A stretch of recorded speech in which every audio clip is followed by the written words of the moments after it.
ત્યારે જ આપણે એક સોશિયલ મીડિયામાં એક વિડીયો જે વાયરલ થયો છે આપણે જોયો હશે, જે દાહોદ જિલ્લાના ઝાલોદ તાલુકાના જે વિધાનસભા લડી ચૂકેલા જે અનિલ ગરાસિયાજી છે એમનો વિડીયો છે. તમે તાલુકા પંચાયત લડવા માંગતા હોય, તમે જિલ્લા પંચાયત લડવા માંગતા હોય અને જો આમ આદમી પાર્ટીમાંથી લડવા માંગતા હોય તો 1 લાખ રૂપિયા આપવા પડશે એ ડોનેશન યા ફંડ રૂપે. આવો એક વિડીયો વાયરલ થયો છે. એ સાચો છે કે ખોટો છે એ સંપૂર્ણ માહિતી આપણા પાસે નથી મિત્રો, પણ જે રીતે એનું ઓડિયો રેકોર્ડિંગ આપણે સાંભળ્યું છે એના પરથી તો એવું લાગે છે કે એ સાચી માહિતી છે. છતાં પણ મિત્રો આપણે એ બાબતની પુષ્ટિ નથી કરતા, કેમ કે આપણે સાચું હજી સુધી બિલકુલ સાચું છે કે ખોટું એ સાંભળ્યું નથી. પણ વિડીયો આપણે એટલે બનાવી રહ્યા છીએ મિત્રો, જો મિત્રો અત્યાર સુધી આપણે ભાજપ કોંગ્રેસની વાતો કરી રહ્યા છે, ભાજપ ભારતીય જનતા પાર્ટી આવું કરે છે, ભારતીય જનતા પાર્ટી તેવું કરે છે, ભારતીય જનતા પાર્ટી ભ્રષ્ટાચાર કરે છે, આ સાંભળી રહ્યા છે. કોંગ્રેસે પણ આટલા વર્ષ રાજ કર્યા, ભારતીય જનતા પાર્ટીએ પણ આટલા વર્ષ રાજ કર્યા, એમને શું કર્યું, અનેક પ્રશ્નો આપણે સાંભળી રહ્યા છે.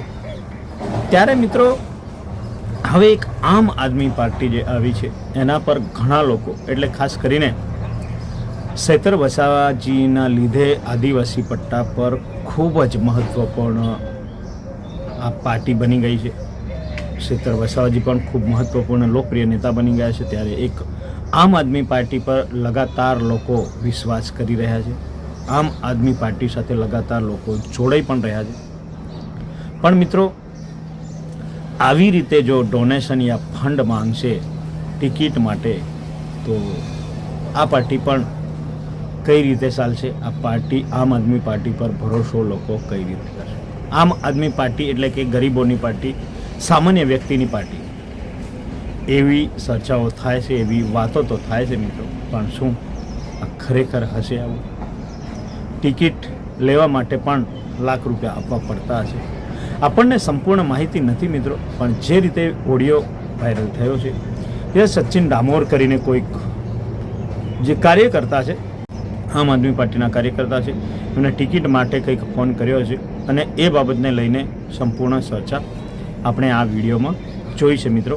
એ હું તમને છેલ્લે સંભળાવવાની કોશિશ કરીશ કે કઈ રીતના સંપૂર્ણ ઘટના ઘટી છે, એ હું તમને એટલે કે સંભળાવવાની કોશિશ કરીશ મિત્રો, એટલી બન્યા રહેજો. કેમ કે આમ આદમી પાર્ટી આ એક કટ્ટર ઈમાનદાર પાર્ટી છે એવું લગાતાર અરવિંદ કેજરીવાલજી પણ ભાષણ કરે છે અને આમ આદમી પાર્ટીના કાર્યકર્તાઓ નેતાઓ પણ આ ભાષણોમાં કહે છે કે આમ આદમી પાર્ટી એ કટ્ટર ઈમાનદાર પાર્ટી. તો લોકો ભરોસો પણ કરી રહ્યા છે અને નજીકના ક્ષણોમાં એટલે કે ટૂંક જ સમયમાં જે સ્થાનિક સ્વરાજ્યનું ઇલેક્શન આવી રહ્યું છે એને લઈને ભારે લોકોમાં ઉત્સાહ છે.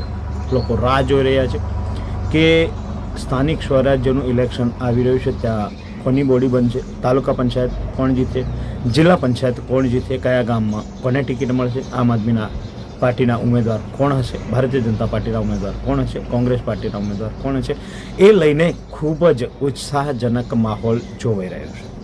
ત્યારે મિત્રો એવામાં આવા સમાચાર આવે છે જે અનિલ ગરાસિયાજી જે ઝાલોદ વિધાનસભા લડી ચૂકેલા છે એમના માટે કલંકરૂપ પણ થઈ શકે છે, તેમજ પાર્ટી માટે પણ આ નુકસાનકારક થઈ શકે છે, મતો તોડી શકે છે, લોકોનો વિશ્વાસ પણ તૂટી શકે છે.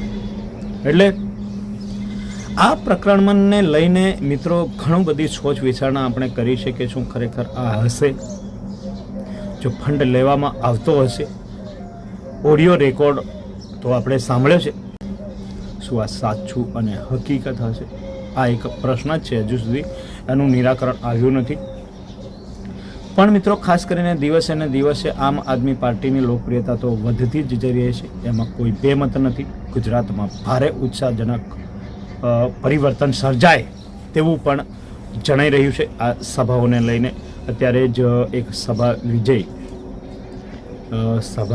જે યોજાઈ હતી લીમખેડા ખાતે, જ્યાં અરવિંદ કેજરીવાલજી જે આમ આદમી પાર્ટીના રાષ્ટ્રીય સંયોજક છે જે આવ્યા હતા, પંજાબના મુખ્યમંત્રી એટલે કે ભગવંત માનજી પણ ત્યાં આવ્યા હતા, તેમજ ટોચના ઘણા બધા નેતાઓ આમ આદમી પાર્ટીના ત્યાં આવ્યા હતા, જેવા કે શેતર વસાવાજી હોય, નરેશ બારિયાજી હોય, રાકેશ બારિયાજી હોય, એવા અનેક નામી અનામી જે આગેવાનો છે, નેતાઓ છે, કાર્યકર્તાઓ છે, જે હોદ્દેદારો છે, એ ત્યાં હાજર રહ્યા હતા મિત્રો.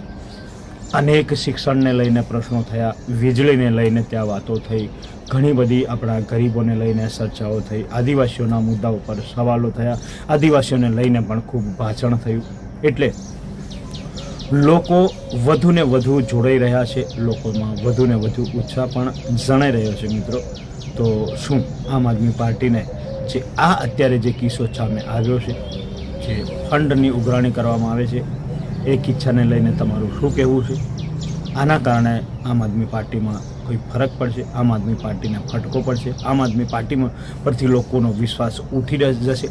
એ અનેક પ્રશ્નો પણ ઊભા થઈ રહ્યા છે મિત્રો. કેમ કે ઇલેક્શન એટલે કે ચૂંટણી નજીક આવી ગઈ છે, તો આવા અનેક પ્રશ્નો પણ ઊભા થઈ રહ્યા છે. તો આમ આદમી પાર્ટી માટે આ એક પડકારજનક પણ કહી શકો છો, આ એક પડકાર પણ કહી શકો છો. તો શું આ મિત્રો કોઈક વિરોધીઓએ પાર્ટીને બદનામ કરવા માટે ષડયંત્ર રચ્યું છે, અથવા તો ખરેખર આ ઘટના ઘટી છે? એ સાચી અને સંપૂર્ણ માહિતી મારા પાસે નથી મિત્રો, એટલે આપણે આ વિડીયો બનાવ્યો છે. તો તમે કમેન્ટ કરીને જણાવજો કે ખરેખર આ પ્રકરણને લઈને શું થયું છે. અને જો તમે આમ આદમી પાર્ટીના કાર્યકર્તા છો, નેતા છો, તો ચોક્કસથી મને તમે જણાવજો મિત્રો. કેમ કે આપણે અવારનવાર પાર્ટીઓની મિટિંગોમાં જતા હોય છે, પાર્ટીઓ વિશે ચર્ચાઓ પણ કરતા હોય છે, નેતાઓ વિશે પણ ખૂબ ચર્ચાઓ કરતા હોય છે. અને ખાસ કરીને મારા મનપસંદ નેતા એવા ગુજરાતના ડેડિયાપાડાના ધારાસભ્ય એવા શેતર વસાવાજી છે. એટલે આપણે મિત્રો ખાસ કરીને કોઈ પાર્ટી સાથે સંકળાયેલા નથી. વારંવાર કહું છું, હું કોઈ ભારતીય જનતા પાર્ટી, કોંગ્રેસ પાર્ટી, આમ આદમી પાર્ટી, બાપ પાર્ટી, કોઈ પાર્ટી સાથે આપણે સંકળાયેલા નથી. પણ કોઈ નેતા એવું સારું કાર્ય કરતા હોય, જે ગરીબોને ફાયદો કરતા હોય, ગરીબો માટે લડતા હોય, એવા નેતા આપણને પસંદ છે. એટલે આપણે પર્સનલી રીતે એ નેતાને પસંદગી કરીએ છીએ, એ નેતાને સપોર્ટ કરીએ છીએ મિત્રો. બાકી આપણને પાર્ટી સાથે કોઈ પણ લેવા દેવા નથી મિત્રો. તો મારા આ વિડીયો વિશે તમારું શું કહેવું છે મિત્રો, એ કમેન્ટ કરીને જરૂરથી જણાવજો મિત્રો. Bye bye.